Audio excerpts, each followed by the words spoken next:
Pues buenas tardes, aquí en el horario de España, pero buenos días a varios horarios en América y bienvenidos a esta última sesión del mes de mayo. Ya se fue mayo, ahora sí. Eh, Realmente este año lo estoy sintiendo que se va más rápido que el año pasado. Quizá cuando dicen que está más viejo, más rápido, pero bueno. Pues gracias también por haber tenido paciencia en este mes pasado, en este mes que va a terminar, por las sesiones en las que eh, utilicé los vídeos como sustituto debido a que no me encontraba, estuve por un lado en Costa Rica y después pasé al Perú y estuve en el Perú casi 15 días, entonces ese tiempo hizo que en algún momento no contara con los vídeos, con el wifi o wifi adecuado y tuve que echar mano del vídeo que yo ya había preparado con Chu y algo le dije también a Carolina. Y sí, me hicieron el favor de sacarme de la situación, incluyendo a Miguel Ángel, que no pude asistir a la entrada de su conferencia, de su tema, debido a que en ese momento yo estaba viajando. Pues gracias por toda su ayuda y su paciencia, y vamos a iniciar nuestro estudio con la dedicación. Oh tu sol dorado del esplendor más excelente, ilumina nuestros corazones y llena nuestras mentes. Así que nosotros, reconociendo nuestra unidad con la divinidad que es el corazón del universo, podamos ver el camino a nuestros pies y llevarlos nuestros corazones y nuestras mentes a estos distantes objetivos de perfección, estimulados por tu propia luz radiante. Así sea. La meditación, oh Pushan, oh sustentador de todo. Abre los labios de la verdad, obra ocultos bajo áureo velo, para que los devotos de la verdad podamos ver. Del Bandaranyaka Upanishad. Así sea también. Bueno, este es el nuevo cartel que tenemos y que ya está distribuyendo, creo que Chuy, para los meses de junio, julio y agosto. Eh, este mes de junio vamos a tener 4 sesiones, 5 sesiones en lugar de 4. Ya saben que en algunos meses tienen más lunes que otros. Los siguientes meses, julio y agosto, son de 4, como viene siendo normal. La clave son las mismas y el horario, mientras no se mueva otra vez, sigue siendo 8. 6:30 de la tarde, hora de España. Recuerden que mi Zoom se rige por el horario de Madrid. Yo tengo el horario de Madrid. Se han tratado de hacer modificaciones y se generan problemas, porque Zoom tiene, creo que, divididas el mundo en varias áreas, secciones, ¿sí?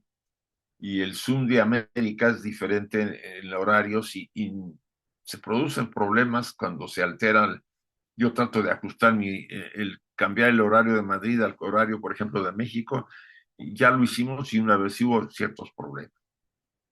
Entonces, este, el nuevo cartel que me hizo Raquel de la Rama Ceres, a la que pertenezco y el nombre de la que doy el estudio de estos lunes.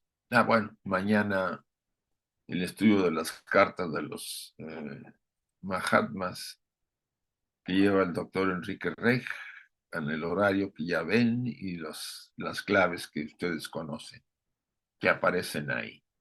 Miguel Ángel más o menos me indicó dónde fue donde se quedó y yo estoy retomando, pero quise retomar este pasaje, este párrafo, creo que él lo había mencionado. Y dice así: si existiera la luz sola, inactiva y absoluta, dice Madame Blavatsky, La mente humana no podría apreciarla ni comprenderla. Pregúntense por qué. La sombra es lo que permite a la luz manifestarse y le da su realidad objetiva. Suena tan simple, pero a la vez complejo. ¿Por qué? Me refiero a aquellos, sobre todo a aquellos a los que fuimos desde pequeños, pues, inducidos por las religiones que practicaban nuestras familias, a que la luz y el bien era lo único que debería existir y que el mal debería ser destruido. No creo que estuviera mal dicho en el sentido, más bien, no creo que hubiera mala intención, sino estaba mal dicho. Por ignorar mucho las claves que da la tradición oculta. El mal y el bien son requisitos sine qua non para que haya conciencia. Y ambos, los tres logos, más bien el segundo logos y el tercero, emanan del logos, del primer logos. O sea que sin la luz y sin la oscuridad no hay conciencia. Y si no hay conciencia, ni ustedes ni yo le estamos jugando bien a la evolución. Solamente la conciencia nos permite evolucionar. Dice el último párrafo. Por lo tanto, la sombra no es el mal, sino el necesario e indispensable corolario que contempla la luz o el bien en su creador en la tierra. Y esto deberíamos clarificarlo para nosotros. Son demasiados. El formato que hemos recibido desde niños nos ha ubicado en una posición de que separo a los buenos de los malos. Yo no estoy metiéndome a la aplicación tanto directa, sino a la manera de verlo y dejar a la gente que sea, que considere que actúa como actúa, aceptemos a la gente. Ahora, si nos pide ayuda, es otra cosa. Buscar ese equilibrio no significa irnos a los extremos, no ser buenito, buenito o maldito. Significa acercar hasta donde podamos y convivir con las dos fuerzas en nuestra vida con más conciencia en el presente, en el aquí y en el ahora. Eso ayuda. Y lo he querido dejar porque sí, creo que lo comentó Miguel Ángel. Yo no quería dejar de insistir en esta parte, que Madame Blavatsky insiste mucho en ello, en varios pasajes de Antropogénesis. Bueno, creo que exige, lo menciona siempre que puede en alguna de las partes de la doctrina secreta. Y aquí ya entro a los temas. ¿Sí? Y también como las primeras parejas fisiológicamente completas, después de ser iniciados en los misterios de la creación humana, por Office, el logos manifestado y el andrógino comiendo del fruto del conocimiento, principiaron gradualmente a ser acusadas por el espíritu material de la posteridad, o sea, por la materialización de nuestras épocas, uh, de haber pecado, de haber desobedecido al Señor Dios y de haber sido tentadas por la serpiente. Todo este condicionamiento a los que hemos sido sometidos es mi opinión y respeto la que tengan ustedes. Hemos sido sometidos a un condicionamiento muy fuerte desde que nacimos, sobre todo los que hemos nacido en el ámbito cristiano. ¿Y qué ha pasado? Pues que creímos que Adán y Eva cometieron el primer el pecado original, va a decir, que para empezar no era ni Adán ni Eva, ¿no? Y no tenían conciencia para cometer pecados. Entonces, todo ahí se alborota, se confunde en parte por la ignorancia de la forma en que se enseñó la tradición oculta cristiana. Estos párrafos pertenecen a una obra llamada Génesis del Antiguo Testamento y la iglesia cristiana los tomó casi al pie de la letra. Los padres de la iglesia probablemente sabían, interpretaban muy bien, pero no se metieron porque el trabajo lo hicieron los concilios. Hubo varios concilios, 8, 10, no sé cuántos, después de donde se fue dándole forma al dogma. Se fueron expurgando los libros que no convenían a la Biblia, los apócrifos famosos, que si ustedes vieran los apócrifos, algunos valdrían la pena que estuvieran dentro de los aceptados. Yo sacaría algunos de los aceptados que no tienen ningún sentido porque no dicen nada. Pero bueno, así está y hay que dejarlo. Eh, esa idea probablemente que en un momento dado les pareció muy buena para poder tener a los seres humanos un poco a la raya.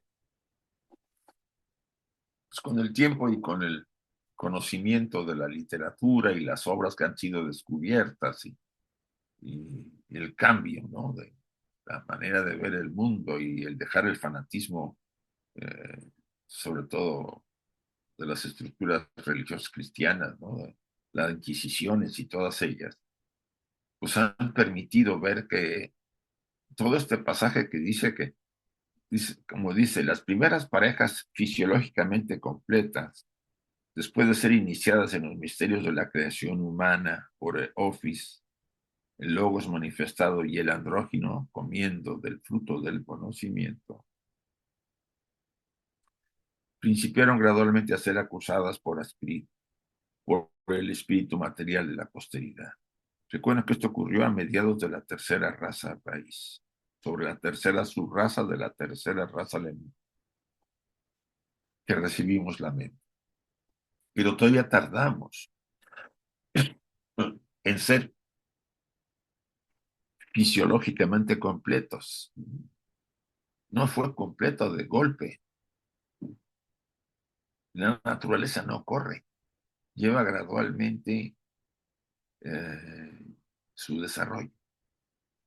Y esta gradualidad hizo que pasáramos de andrógino a hermafroditas y de hermafrodita. Con los miles de años que pasaron desde la lemures, de la tercera subraza a la sexta subraza, pasaron quizá miles o millones, no lo sé. Cuando ya empezaron a nacer los niños, como niños que conocemos, y las niñas como niñas, con los perfiles físicos y con los órganos adecuados, que se formó lo que llamamos la heterosexualidad a finales, o casi a principios de la raza atlante. Entonces podemos hablar que estaban fisiológicamente completos. Pero por ahí empezó, pues gradualmente a acusárseles de haber pecado, ¿no? Todo eso vino, muy probablemente no tanto en la época atlante, sino podría ser que a mediados o a finales se empezó a ver por algunos grupos y ya entrando a la quinta raza, pues ahí fue donde más, más se presentó el tema, ¿no? Los pueblos utilizando la forma exotérica de la enseñanza y ciertos sacerdotes utilizando la simbología a conveniencia hicieron modificación. Tan mal ha comprendido los cristianos, y aquí sí se refería a la señora Blavatsky a los cristianos, que despojaron a los judíos de su Biblia. Pues sí, la Biblia del Antiguo Testamento es judía, no es cristiana.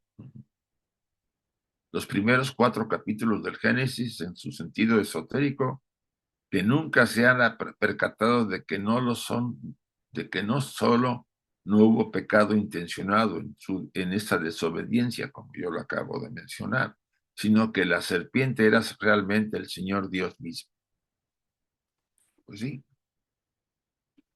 Ya hemos hablado que la serpiente tiene que ver con los nagas, con seres divinos, con seres superiores, eh, con las divinidades, serían los seres que vinieron a darnos la mente, etcétera, etcétera. Ahí podemos poner a todas la serie de jerarquías que participaron en nuestra liberación de la ignorancia.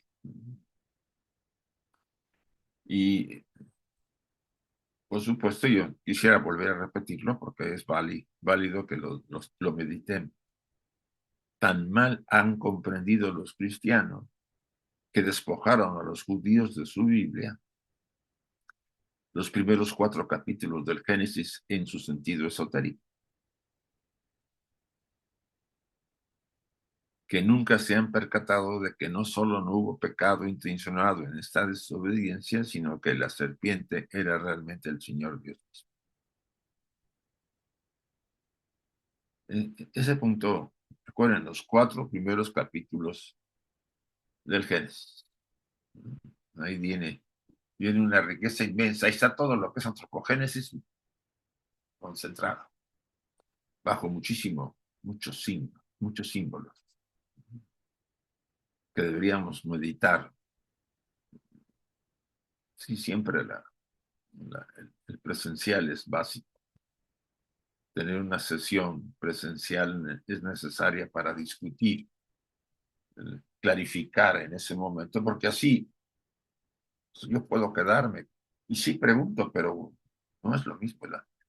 Nuestra actitud presencial vívida hace que nos clarifique más las ideas que no podemos todavía asimilar porque nos parecen difíciles.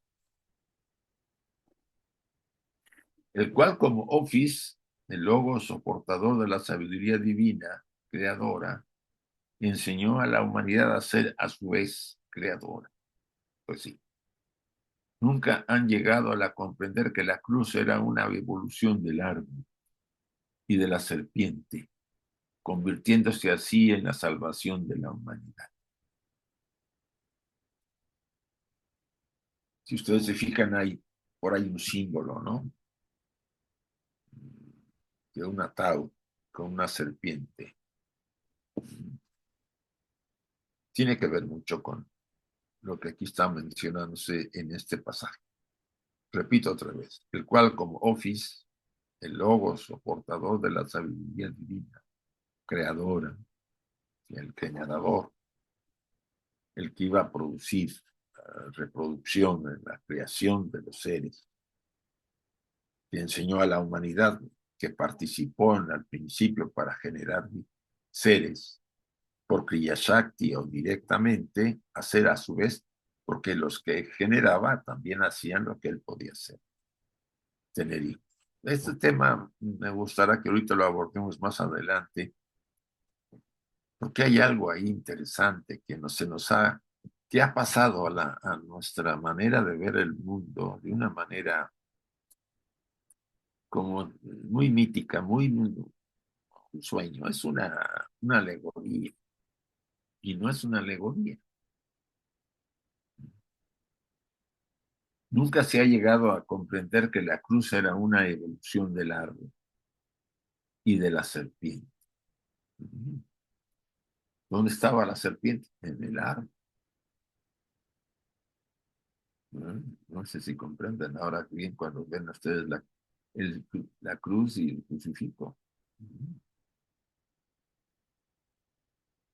Recuérdense que la serpiente tiene varios símbolos. ¿Sí? La serpiente que se mueve en la tierra tiene más bien un cariz erótico, material. No es que sea mala, tiene un sentido animal.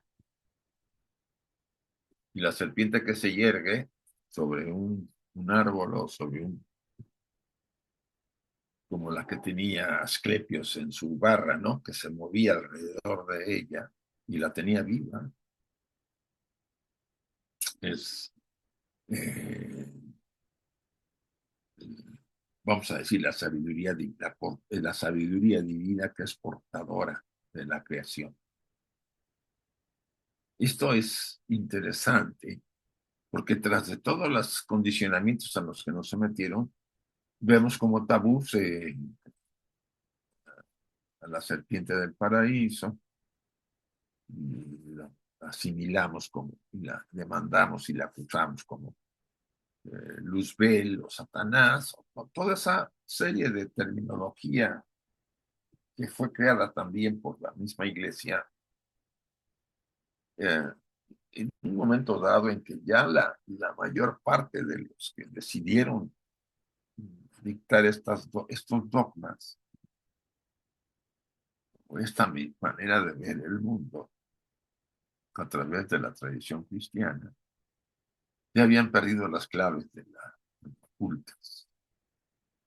Y si algunos las tenían, callaban, porque tampoco era muy prudente saber las claves. Eh, es un, no podemos negar que en nuestra época eh, está, ¿no?, prevaleciendo el Kali Yuga, ¿no? Estamos, sino entrando, ya estamos en él. Y solamente han pasado 5.000 años. Dice- Se dicen que empezó el Kali Yuga desde la muerte de Krishna. Esto a mí me hizo simbolizar, estoy haciendo un trabajo para un retiro que vamos a tener en Cáceres este fin de semana, ¿no?, sobre el Kali Yuga. Es un tema que no lo puedes abordar directo porque se asustan, las personas se sienten afectadas. Entonces, tratar de tocar esta forma de ver de los hindúes, de las yugas, de los ciclos, sin que despierte en los seres humanos el temor o de la ya afectada inseguridad de los seres humanos en esta época. Todavía le agregas una amenaza, por lo menos simbólica, ¿no? Del momento en que esto está muy relacionado con los Upanishads y con los Vedas, están ahí mezclados, ¿no? Con Vyasa es el recopilador. Más bien viene en el Bhagavata. Ahí Krishna se habla en el Bhagavata de los yugas. Eh, pues dices tú, mira, y si después de todo esto va para más, no se me hace difícil entenderlo, que ya nuestra época está afectada, ¿no? Y las tradiciones y las enseñanzas que se fueron recibiendo se fueron degradando. Pero bueno, es un tema que lo estoy reflexionando porque trato de ver cómo lo abordo sin, más que negativo, positivamente, para que la gente se cuestione cómo poder reaccionar ante una situación así, o qué estoy haciendo para salir adelante a pesar de que estamos en un ciclo un poco complejo. Muy bien. Por eso se convierte en el primer símbolo fundamental de la causa creadora, que se aplica a la geometría, a los números y a la astronomía, a las medidas y a la reproducción animal.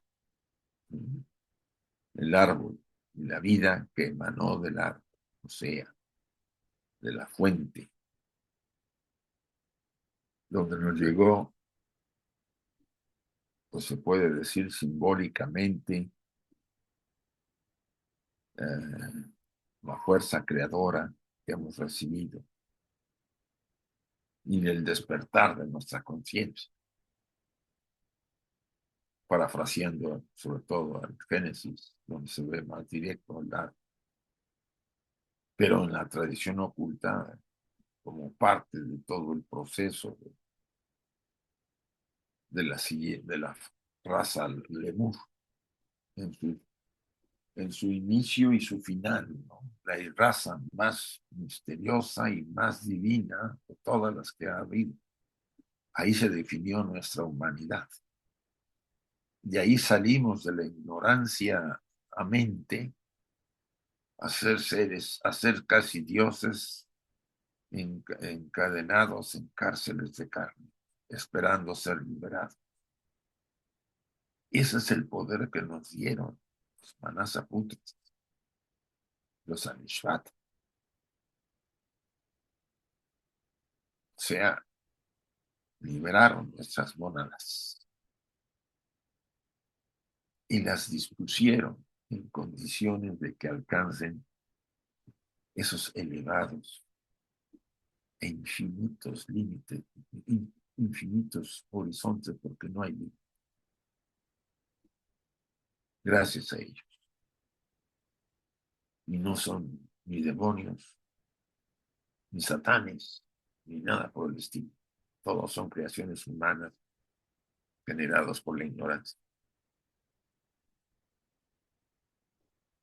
De la posesión del principio doble en uno, es decir, al estado andrógino, tuvo lugar la separación del principio. Aquí, este es el párrafo que yo quería que de alguna forma eh, tuviéramos capacidad de ver. De la posesión del principio doble en uno, el andrógeno, tuvo lugar la separación del principio dual, separado, no sé, presentando dos opuestos, ¿no? Masculino y femenino, cuyo destino fue desde entonces para siempre buscar la reunión en el estado uno original. ¿Qué significa esto para todos? Que originalmente, cuando tuvimos nuestra primera, cuando fuimos creados, éramos andróginos. Y en el momento de la separación de nuestros sexos, mi aspecto femenino se separó de mí y el aspecto masculino quedó en mí. Yo soy los dos, pero a ver, lo voy a explicar de otra manera. Ahí se produce el hermafrodita. El hermafrodita tarda mucho tiempo en convertirse, porque el ser que existía, pseudo, el pseudo humano, que todavía no era un humano, porque era un gigante medio etérico, con una conciencia que iba progresando, pero, eh, poseía los dos sexos. Tenía la vagina y el miembro. Y cuando generaba un ser, lo generaba en forma natural como una mujer. Y nacía otro andrógino, digo, otro hermafrodita.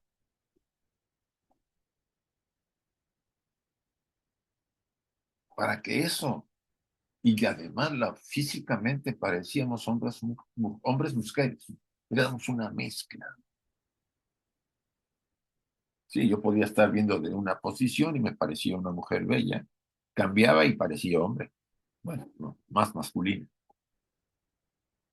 La naturaleza siempre se ha impuesto más y siempre hemos sido más probable femeninos que masculinos. ¿Sí? Entonces, al pasar los miles o millones de años desde la tercera subraza hasta la sexta, por ahí séptima, sí, porque ya desde la séptima raza Lemur ya perteneció al Atlante, lo estaba yo leyendo hoy en la tarde. Por ahí de la sexta ya empezaron, después de tanta reproducción, empezaban a nacer cada vez menos. Eran hermafroditas, pero cada vez se iba limitando uno de los dos sexos, se iba atrofiando, vamos a decirlo así. iba prevaleciendo uno, por ejemplo, el masculino, y en otros seres el femenino. Y físicamente las niñas, en los seres que nacían, tenían más facciones femeninas y más facciones masculinas. Hasta que al final de la raza lemur ya estaba casi implantada la heterosexualidad. Quiere decir que podrían haber seguido, como ahora salen de todo, ¿no? Hermafroditas, porque pues seguro, y hasta andróginos. ¿Qué ocurrió a todos los que nos quedamos sin esa parte femenina? Algo de ella quedó en nosotros. Y las mujeres los aspectos femeninos, las mujeres, algo de lo masculino quedó en mí como un recuerdo. Pero en un momento dado, tanto ellas como yo, o ella como yo, éramos que andróginos. Y la naturaleza quiere que volvamos a ser andróginos. ¿Es comprendido eso? Quiere decir que esa parte de mí que se separó y que siguió su camino evolutivo, espero que algún día podamos volver a reunirnos, porque dice aquí, dice, presentando dos opuestos, cuyo destino fue desde entonces para siempre buscar la reunión en su estado original. Esas partes buscan su reunión en el estado original. Ahora, ¿qué lo bloquea? ¿Qué bloquea que nos encontremos a nuestra media naranja de la verdadera? Ah, eso. Dice, la maldición fue esta, que la naturaleza impulsando a buscar evadía el resultado. O sea, la naturaleza en mí buscaba tener una relación para ver si ella o él era lo que me faltaba. Pero pues nada de nada, ¿no? Porque no nos equivocábamos porque no sabíamos manejar la situación, porque éramos lo que fuera, y muy pocas veces porque el enamoramiento, pues sí, había enamoramiento porque se acercaba un poco al modelo. Mi alma decía, mira, se parece a a esa parte tuya, pero te puedes enamorar, pero no es él. Entonces dice que la misma naturaleza, al buscar, impulsando tener hijos, evadió el resultado deseado con la producción de un nuevo ser. O sea, el tener hijos impide que volvamos a la androginia,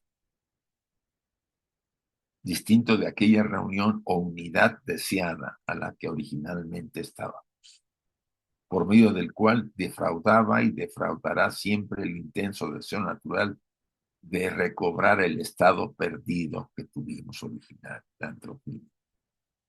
La verdad es que dice que la recuperamos sobre el sexto bloque o la sexta ronda. Pues sí, o sea que la naturaleza no se da por vencida, que tarde o temprano volveremos a unir a esa parte, porque casi la mayoría de los seres superiores son andrógenos, los verdaderos seres, la mayoría, no digo que todo. Y es ahí que este largo misterio es interesante analizarlo. A mí me llamó la atención que aquello que estuvo unido quiere volver a estar unido en su forma original. Y su forma original es la androginia. Se puede decir que nuestra alma es andrógina, porque aunque yo aparezco como un formato masculino, yo tengo una parte femenina interior, como lo describe el doctor Jung, y la mujer al revés. Es como un reclamo, esa parte reclama su lugar en nosotros. Y la reclama y tiene confianza en que en el hijo que va a tener venga, ¿no? es simplemente se aleja. Por eso dice el segundo párrafo. La maldición fue esta, que la naturaleza impulsando a buscar, el hecho de buscar hacía que evadiera el resultado deseado con la producción de un nuevo ser. O sea, el tener un nuevo ser evadía esa situación, distinto a aquella reunión o unidad deseada, original, por medio del cual defraudaba y defraudará siempre al intenso deseo natural de recobrar. O sea, nuestro intenso deseo natural es recobrar nuestro estado perdido. Y probablemente en estos 8 o 9 mil millones de seres que ya vemos en la Tierra, alguno que otro ha encontrado esa parte, sí, seguro, y ha de haber sido el ser más feliz al haberse unido a la mujer o al hombre que originalmente formó parte de su creación y que se le separó.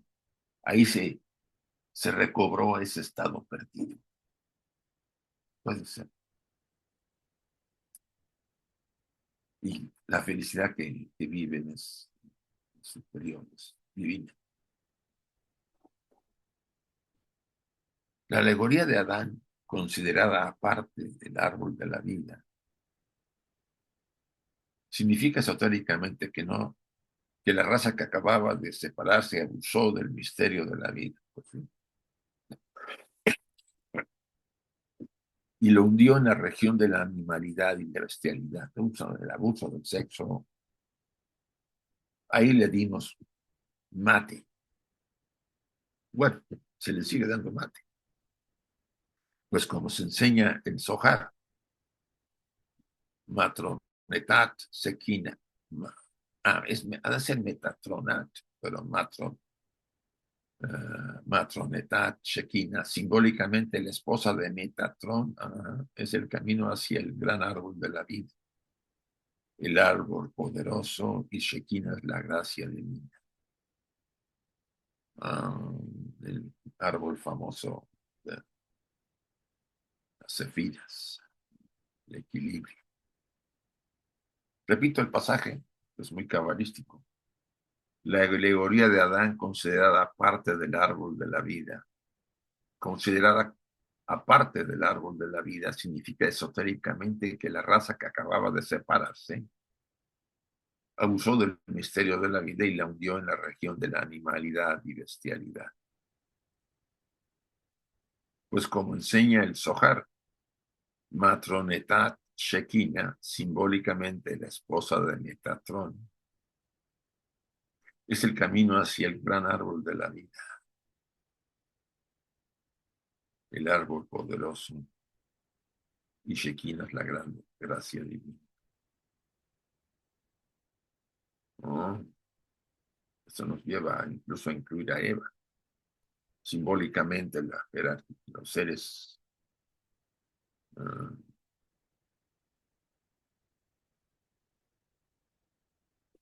Según se ha explicado, este árbol llega al valle celestial y se halla oculto entre las montañas de la triada superior de los principios del hombre. Sí, simbólicamente se utiliza, uh, vamos a decirlo así, unas montañas, pero en realidad son los principios superiores del hombre.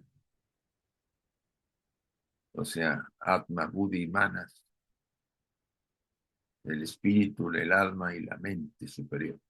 Desde estas tres montañas asciende el árbol a lo alto, que es el conocimiento que el adepto llega a tener, aspira hacia el cielo, y luego vuelve a descender abajo en el ego del adepto en la tierra. El conocimiento asciende y desciende. Y aquí se explica mucho el tema de los adeptos y de sus procesos. Este árbol se revela por el día y se oculta por la noche. Esto es, se revela a la mente iluminada y se oculta a la ignorancia, que es la noche, según dice el comentario. El árbol del conocimiento del bien y del mal crece de las raíces del árbol de la vida. ¿Cuál es el árbol de la vida? El árbol de la vida es el árbol de la vida. ¿Cuál es el árbol de la vida? El árbol de la vida es el árbol de la vida. ¿Cuál es el árbol de la vida? El árbol de la vida es el árbol de la vida. ¿Cuál es el árbol de la vida? El árbol de la vida es el árbol de la vida. ¿Cuál es el árbol de la vida? El árbol de la vida es el árbol de la vida. Si hablamos como en Cábala, sería del árbol sefirotal, el árbol superior. Desde ahí, hermano, porque de ahí vienen los seres que de alguna vez, en un momento dado, se participaron en la reproducción de nuestra naturaleza, como Jehová. Y hemos ya tocado ese tema. Un poco peleagudo, pero hemos abordado parte de él. Tal es la opinión cabalística de los ocultistas occidentales y difiere de las orientales o áreas más filosóficas que sobre este punto. La separación de los sexos estaba en el programa de la naturaleza, no nos podemos negar a ese tema, y de la evolución natural. Era inevitable. Y la facultad creadora del macho y de la hembra fue un don de la sabiduría divina, de la, divina, de la divinidad. Toda la antigüedad, desde el filósofo patricio al más humilde de los plebeyos de inclinaciones espirituales, ha creído en la verdad de tales tradiciones. Este pasaje vale la pena repetir. La separación de los sexos estaba en el programa de la naturaleza. Para esta tercera, para esta ronda, cuarta ronda del cuarto globo, el más material. Y ocurre en la tercera raza. ¿Y qué pasa después? Considerado todo este proceso, se ha abusado de esa separación de los sexos. Pero prosigo el pasaje. Y de la evolución natural. Y la facultad creadora del macho y de la hembra, o sea, la capacidad de reproducirnos, fue un don de la sabiduría divina. La parte divina superior. El alma, si quieren verla para ubicarla. Toda la antigüedad, desde el filósofo patricio al más humilde plebeyo de inclinaciones espirituales, han creído en esta verdad de tales tradiciones.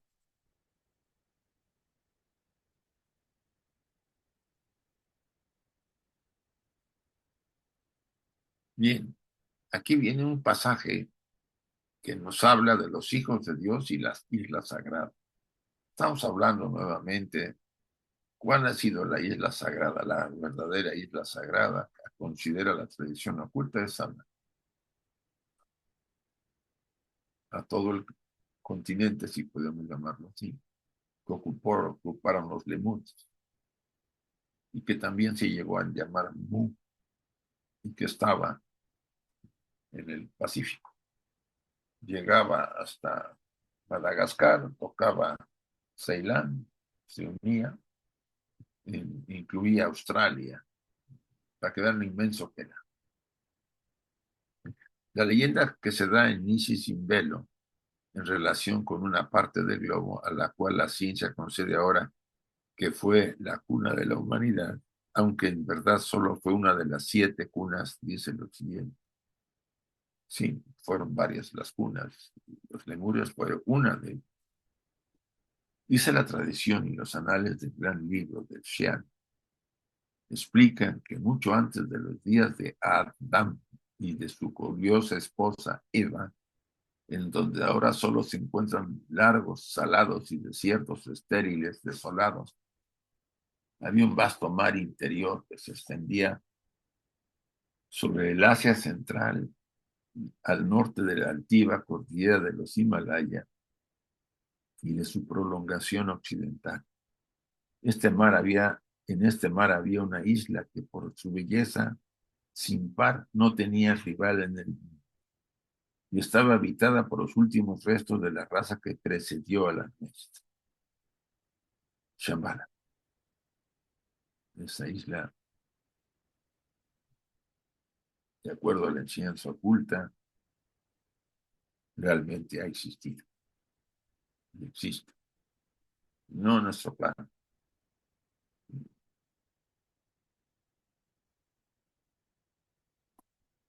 Hasta aquí hemos de llegar.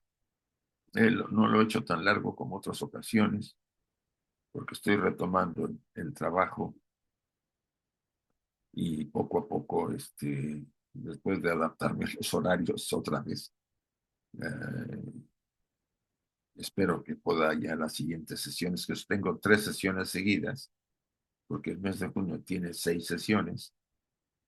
Una Miguel Ángel, tendré 4 sesiones en el mes que viene. Y ahí vamos a ampliar lo que toquemos en los siguientes temas. Bueno, vamos a abrir los micrófonos y dejaré de compartir. Bien, si hay preguntas, dudas, el tema es un poco complejo en el tema de volver a las... Sí, Manuel, por favor. Gracias. Bueno, Isaac, gracias por la charla que has de hoy, que me parece muy interesante. Si me permites 5 minutos, que he ido apuntando unas cuantas cosas Sí, para decir, ya sabes que es costumbre mía cuando sí, habláis sí, en sí. este tema. Sí, sí, Bueno, yo me imaginaba. vamos, iré por partes. Lo he ido apuntando aquí algunas cosas. Igual no lo voy diciendo cronológicamente, porque, bueno, lo he ido haciendo al azar. Eh, Empezabas con la serpiente. Ujú. La serpiente, por ejemplo, yo estoy totalmente de acuerdo. Yo soy de los críticos con el sentido de la serpiente que representaba o que hacía en el Edén. La serpiente es el símbolo, digamos, de la inteligencia. Es un símbolo de la inteligencia desde antiguo. La serpiente del Edén, eh, voy a hablar no por Génesis, voy a hablar por el libro de los Jubileos. Es un libro apócrifo un Génesis apócrifo del Antiguo Testamento, que es mucho más, tiene muchos más detalles que el Génesis. Pero bueno, entonces la serpiente era un personaje, un hombre, no era un animal que reptaba, era un hombre que estaba de pie y que aparece a, a Eva. Se aparece a Eva, pero realmente Eva no había cometido ningún pecado. El pecado, en todo caso, lo habría cometido Adán, del terrestre. No Eva, por una razón, porque cuando Eva es creada, la prohibición del árbol del conocimiento la conocía solo Adán. Ella no había sido creada. Y sí estamos hablando de Génesis 2, 2:7. Vale. La serpiente, de todos modos, siempre se sabe además que era una persona en una serpiente, porque en Génesis 2, al final, es cuando se la maldice y se la manda a reptar. A partir de ese momento es cuando se convierte en un reptil. Sí, sí, Eso sí. es importante. Luego, la forma que tiene es porque la conciencia, según la mística hebrea, que es de lo que trata ese libro, al fin y al cabo es mística hebrea, es en forma de círculo, pero en forma de espiral al mismo tiempo, que sube y baja, es ascendente, es como un donut, por decirlo así. Y esa es la forma que tiene la serpiente. La serpiente siempre se relaciona o se la pone en lo que son iconos y tal de la historia o en historia del arte. Siempre se le pone medio hombre con cuerpo hacia abajo de serpiente, pero es por el tema ese de guardar esas tradiciones de lo que era la serpiente. Luego recomiendo, si quieren ver el Génesis bien, más correctamente y no siempre desde el lado de la Torá, desde el lado oficial, porque no se trata de hacer una exégesis diferente, sino complementarla. El libro de Jubileos complementa muy bien. Y es un libro eminentemente judío, como el libro de Enoch, que son libros apócrifos, pero muy válidos para, por ejemplo, para los judíos y para los que estudian estas escrituras.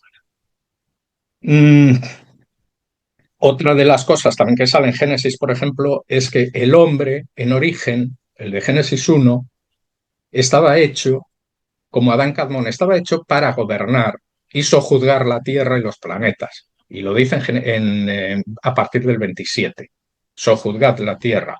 Con la caída al segundo Génesis, a Génesis 2, o cuando se le toma y entonces se construye de carne y hueso, con el mismo mito que Dioniso, se coge el mismo de la tierra y la sangre de titanes, en este caso es la sangre que suministra el espíritu, y ahí vamos a ir a la Sequiná. Ahora se crea al hombre, y esa es la diferencia ahí de esos dos hombres.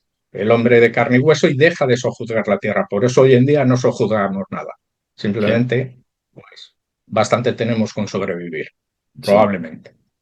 Mm, el árbol de la vida, por otro lado, contiene el árbol del bien y del mal y el de la vida. Están todas en el mismo árbol. Porque sí, de Yesirá, del universo de Yesirá, hacia abajo, hasta el universo de la acción, que es el de Malhut, es dualista. Por lo tanto, ya es el bien y el mal. No en la primera tríada. En la primera tríada no hay bien-mal, solo hay luz, por decirlo así. Y luego he ido aquí poniendo también, bueno, sí, sobre la sequina. La sequina no es simplemente, la sequina es como el Espíritu Santo cristiano. El Espíritu Santo cristiano, la tercera persona de la Trinidad, eso es la sequina en los judíos. Los judíos tienen la sabiduría, el intelecto y por otro lado la sequina. La sequina es lo que une el universo de Adán Kadmón, Sefira de Keter, con el universo de Asiá, que es el universo de la materia que corresponde a la Sefira Malhut. Es ese pilar del medio que pasa por la belleza y por el ego, por eso cubre esa parte. El ego y la belleza. Eso es Equina, es la iluminación, donde llega también el espíritu, digamos, del creador, pero de una forma mucho más densa, para el ascenso que tenemos que tener, se supone espiritual, para sí, recuperar las partículas perdidas del primer Adán y Cadmón, que sí. ese es el objetivo del crecimiento espiritual Ajá. y de la conciencia humana según la Cábala, ese surgimiento hacia arriba. Y bueno, por último, para concluir y no seguir dando el rollo este, apunté, yo no estoy de acuerdo, no estoy de acuerdo en que los cristianos del siglo primero o del segundo templo se apropiaron, por decirlo así, de la Torá o de las escrituras judías, porque tenemos que tener en cuenta una cosa.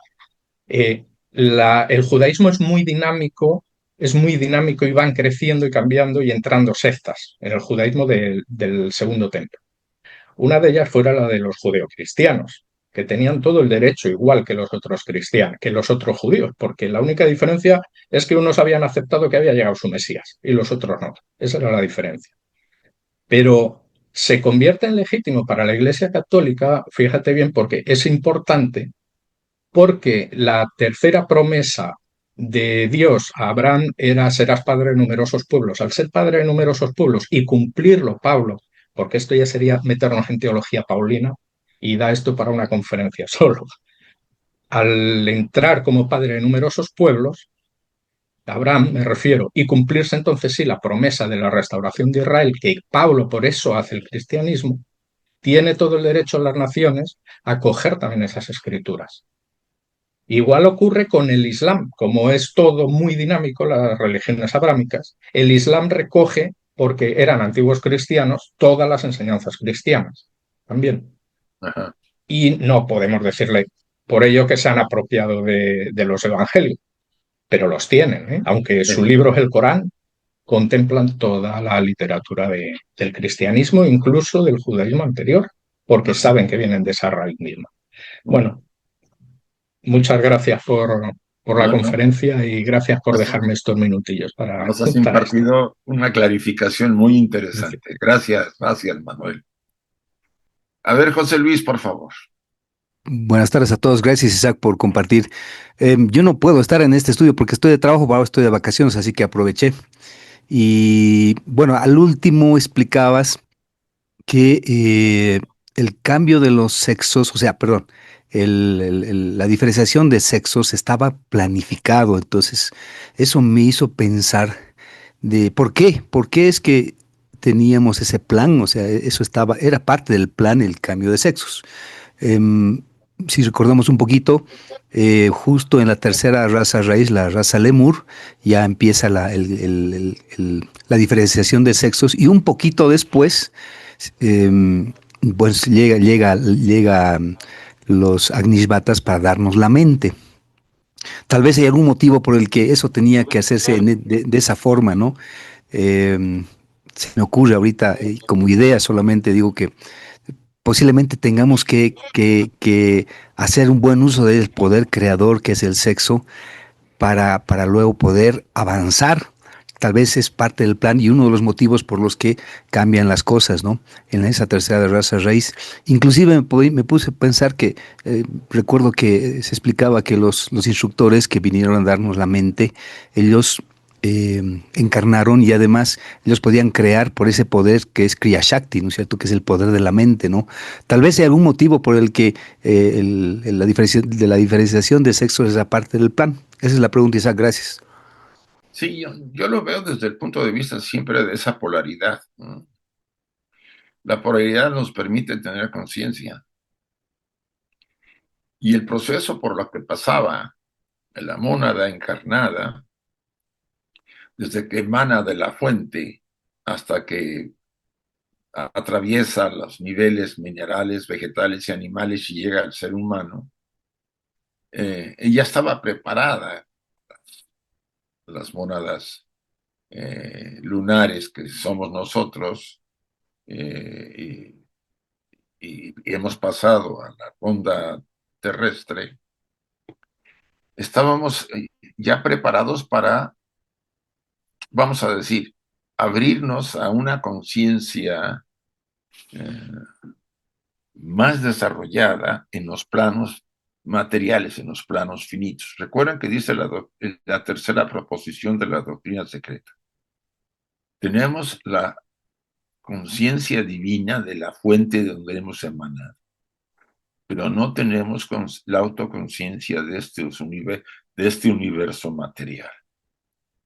Entonces, todo ese largo peregrinar y todo ese largo proceso de transformación, desde la época, desde las primeras razas, los Amentes, los Hiperbóreos, después los Lemures, con todas las variantes que ocurrieron, y después los Atlantes, y la materialización, la separación, el abuso y probablemente en nuestra ignorancia, porque la mente no estaba despierta adecuadamente, se cayó y se abusó y se lastimó, se creó karma muy negativo, etcétera. Todo ese proceso tenga que ver con esa evolución que debe ser superada, esa parte animal, esa animalidad debe ser relegada. O debemos espiritualizar a ese animal, como también es otra forma de verlo. Era necesario la polaridad. Es como nuestra mente, sin polaridad mental no somos autoconscientes. Entonces, eso se ha presentado en nuestra vida material. Y desde el primer momento, el hombre se identificó con sí y se separó del entorno. Ahí el rechazo fue muy fuerte y nos formamos grupos, pueblos, con tradiciones religiosas, construimos imperios, nos destruimos a otros, y así hemos ido escalando lentamente a través de miles de años. Todo el proceso de volver a integrar, de poder vernos que todos emanamos de la misma fuente y que nuestra naturaleza de luz y oscuridad nos permite ascender en la conciencia, no solo ya de la que tenemos divina, sino de la conciencia no consciente, por cierto, sino porque eso nos da la clave para poder ser conscientes también desde el punto de vista de nuestra naturaleza divina. En este largo proceso que dura millones de años, hasta llegar a lo que somos realmente.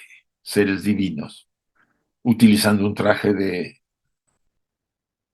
carne para tener experiencias humanas.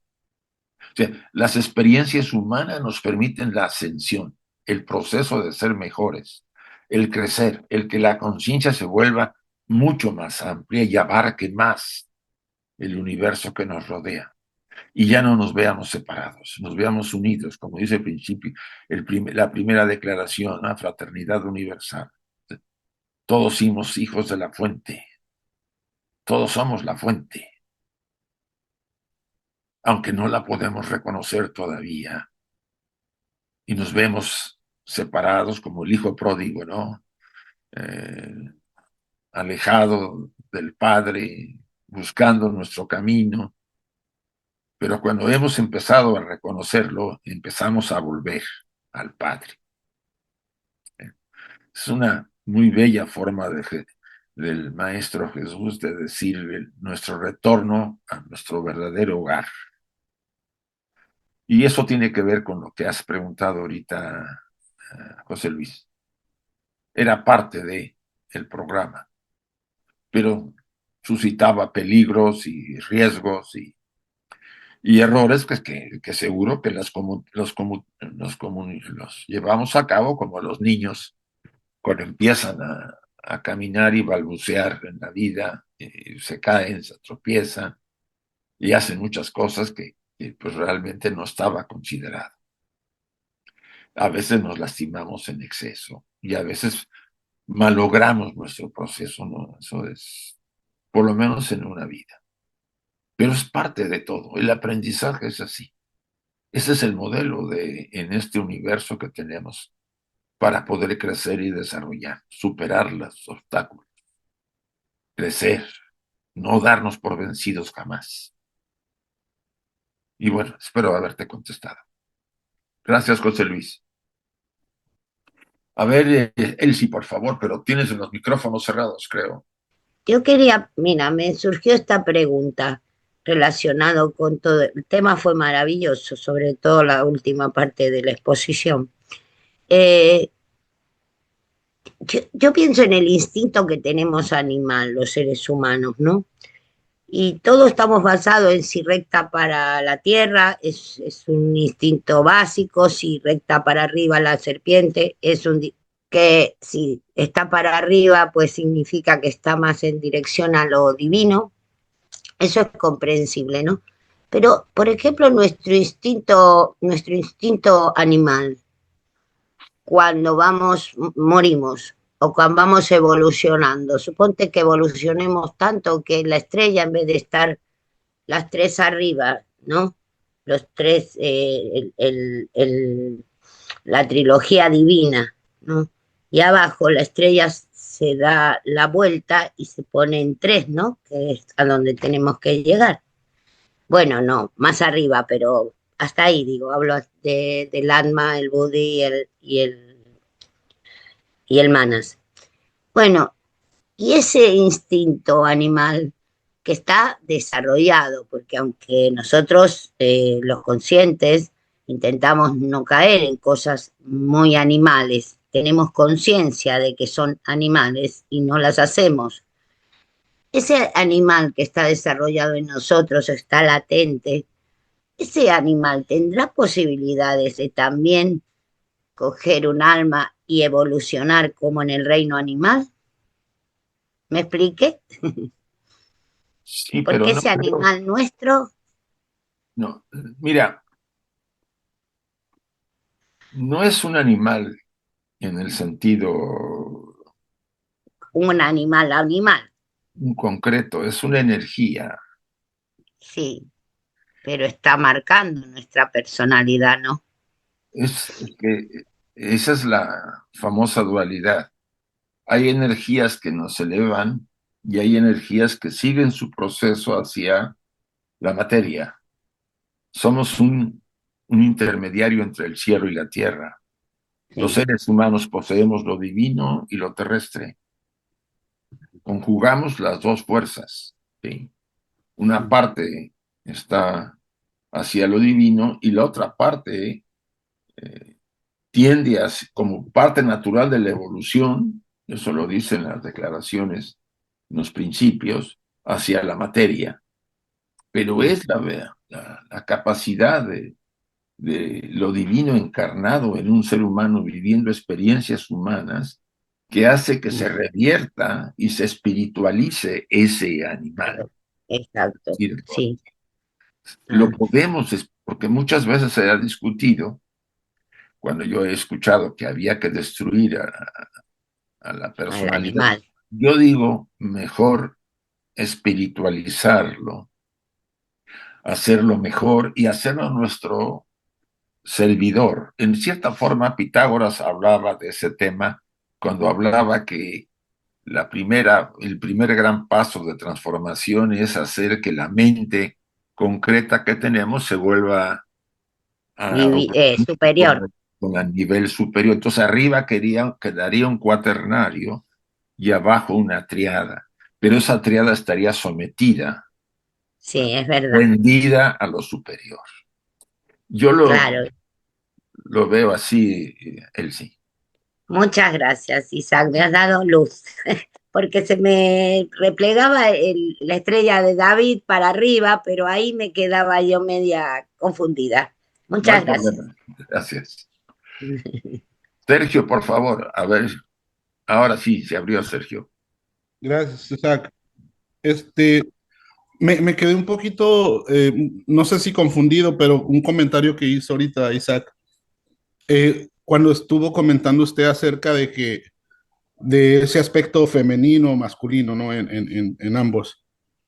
Usted habló como, lo que entendí yo, no sé si lo entendí bien, dio a entender que los que tienen esa experiencia con, quiero pensar, con una pareja, tienen gozan de esa parte, ¿no? Pero también me acordé cuando usted nos ha enseñado, por ejemplo, desde el punto de vista de Jung, que esa integración del ánimos y el ánima da cabida a esa individuación. Pero aquí con ese comentario que hizo, lo confundió un poco. Eh, Da a entender que entonces también una pareja es el complemento para esa realización, individuación, o sigue del mismo esquema acá desde este punto de vista que ahorita nos los planteó. Mire, yo te voy a decir una cosa, la psicología, por muy elevada que quiera estar, no le llega a la tradición oculta. O sea, Jung se acerca, pero no, ni a la cábala ni a ninguna en sabiduría. Lo que hace Jung es tratar de ubicar ese conocimiento para que el ser humano tradicional, común, lo podamos entender. En realidad, cada vez que ustedes y yo nos unimos a una mujer o una mujer a un hombre eh, y tenemos hijos, los que tienen hijos, esa antigua relación que existió pareciera que se puede dar otra vez en nuestra relación, sobre todo si hay enamoramiento. Pero sabemos también, por lo que dice la enseñanza, que se produce una frustración de alguna forma, porque no es ella, esa parte que yo todavía, que mi alma anhela volver a tener para formar esa androginia original. Uh-huh. Eso es lo que yo he estado entendiendo. O sea, por un lado, lo práctico es decir, sí, yo me siento atraída porque mi aspecto femenino se proyecta en la mujer que me interesa y ella en mí, vamos a decirlo así. Eso es explicado psicológicamente con el ánima y el ánimo. Pero, por otro lado, evade el tema de la androginia original, la verdadera parte de la que yo tuve en mi naturaleza y que por razones de evolución se separó. O sea, es una combinación que uno debe entender para un lado y para el otro. Y así no hay confusión, Sergio. Sí. Isaac, porque también aquí se puede ver un aspecto dual, ¿no? Y es lo donde me confundí. O sea, lo estoy viendo desde el punto de vista ya Todo de es la dual, constitución. Sergio, no puedes evitarlo. Desde Mahat para abajo, todo es dual. Ajá, sí, por eso lo estaba viendo de esa forma. Y fue Todo lo que es me dual. quedé pensando, bueno, dije, Incluso el andrógino es dual. sí, ¿Por qué? Porque posee los dos aspectos. Sí, sí, Isaac, ya lo los entendí. andróginos no son Lo diferentes en entendí. ese sentido, porque mientras seamos emanaciones de Mahat para abajo, somos duales, ¿sí? Bien. Sí, gracias, Isaac. Gracias ¿Vale? por la aclaración. Patricia, por favor. En el momento que pues obviamente se desintegra lo que sería la parte femenina y la masculina, se separan, entonces todas las personas que nosotros conocemos a nivel pareja, normalmente son kármicas, ¿no? ¿Y por qué se maneja muchas veces lo que se llaman las almas gemelas? ¿Tú sabes algo al respecto de esto? Gracias. Bueno, de las almas gemelas, pues yo creo que es un estereotipo social. No lo sé, no sabría decirlo mucho sobre las almas gemelas. Eh, Puede ser que seamos almas más compatibles. Eso podría ser, ¿no? Cuando yo encuentro una mujer a la que me enamora perdidamente y ella se enamora de mí, porque normalmente es raro enamorarse los dos, ¿sí? Uno más y el otro, bueno, por ahí un poquito. O ella más y yo menos, o yo más y ella menos.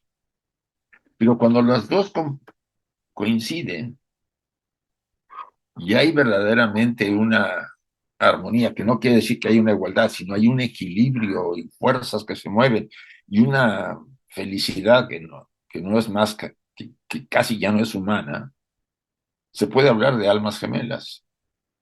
Yo lo diría de esa forma. Y,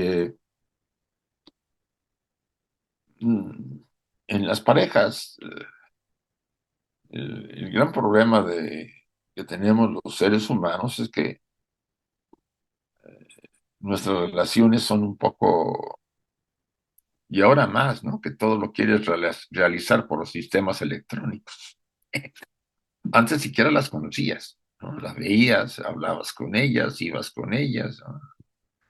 Ah, te decían que no, te decían que sí. Bueno, andaba uno en ese juego, que era parte del proceso, y si fuera o no fuera al final, tú cumplías con una parte de girar alrededor de la posibilidad de tener una relación y ella contigo, ¿no? Eh, y ya era así difícil, porque podríamos autoengañarnos, necesidades básicas no cubiertas, ellas no las iban a cubrir, o ella iba a encontrar en mí lo que no había tenido. Entonces, a veces confundimos y no había un verdadero amor. Era muy frecuente encontrar que el amor no existía en la mayor parte de las relaciones. Había un quererse, un respetarse y un necesitarse.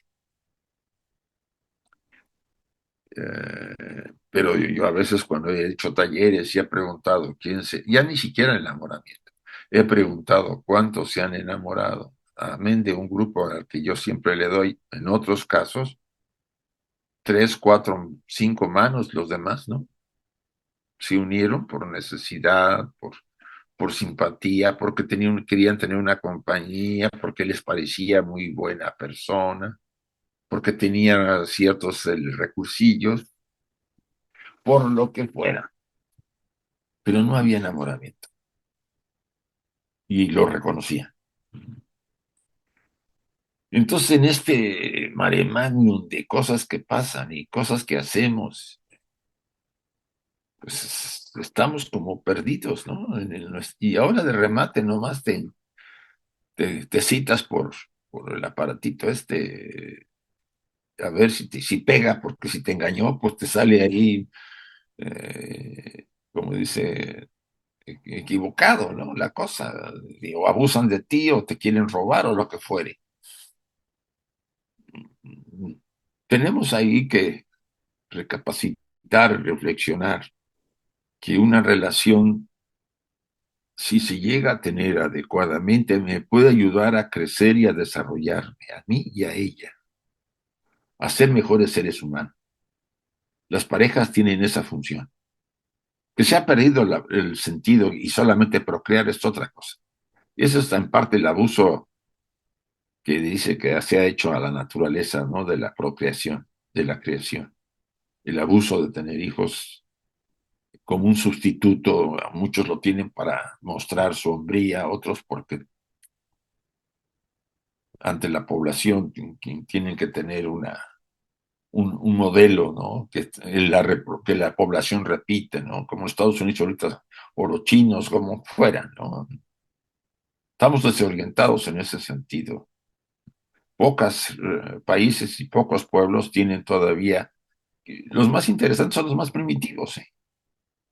Pareciera que no, pero son los que más se acercan a cosas interesantes en su manera de entenderse como pareja.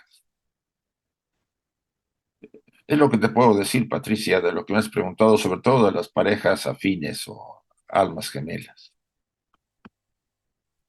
Muchas gracias Gracias, Isaac. a ti. Bueno, ¿les parece que terminemos con nuestra invocación? Si están de acuerdo todos. Cerremos nuestros ojos un instante y repitamos las frases internamente. Oh vida oculta que vibras en cada átomo. Oh luz oculta que brillas en cada criatura. Oh amor oculto que todo lo abarcas en la unidad. Que cada ser que se sienta uno contigo sepa que es uno con todo lo demás. Así sea. Y así sea, y gracias a todos, Chuy, Carolina y demás hermanos. Hoy Rafa,